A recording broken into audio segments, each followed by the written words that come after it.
सीते अमर कथा भगवान का मुख से हरदम बोल, जग माया देखो नहीं समझो जीवन मोल। शंकर जी पार्वती जी से कह रहे हैं अमर कथा। पार्वती जी ने कहा भगवान प्रभु आप हमें सीताराम जी का अमर कथा जो आप लोगों को सुनाते रहते हैं और आप बराबर बोलते रहते हैं लोगों के बीच में, तो उस अमर कथा को हमको जरा विस्तार पूर्वक से सुनाइए।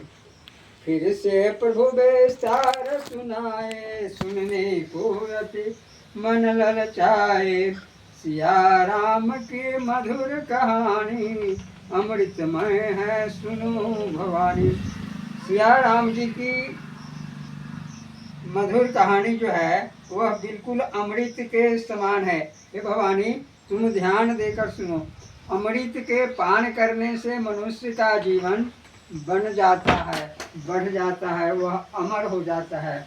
उसी तरह से भगवान का जो कथा है वह अमृत के समान फल देने वाला है। इस कथा के सुनने से सुख दुख त्रिविध ताप अपने आप हट जाता है। उनकी हर लीला सुख सागर मर्यादित है परम उजागर। उनकी हर लीला चाहे वह बाल लीला हो या जवानी का लीला हो, वनवास की बात हो या युद्ध क्षेत्र की बात हो, हर जगह उनमें मर्यादित बात है।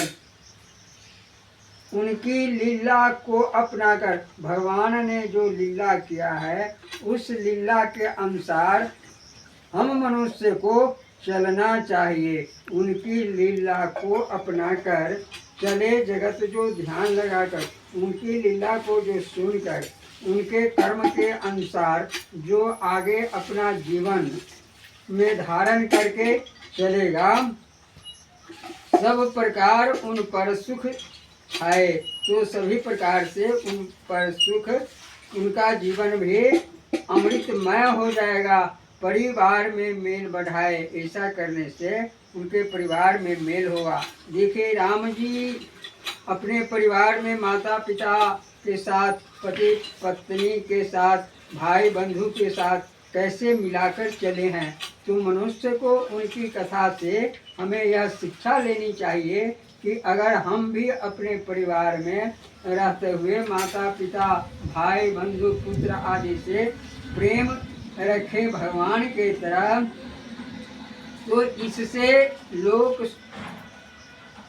लोक श्लोक बनेगा, देश प्रगति का पथ पकड़ेगा। इस प्रकार हम एक दूसरे से मेल जुल कर रहेंगे तो देश और प्रदेश दोनों खुशहाली में चमक जाएगा। जय श्री सीते। यह प्रसंग आपको अच्छा लगे तो कृपया इसे बार बार सुनने का प्रयास करेंगे। जय श्री सीते।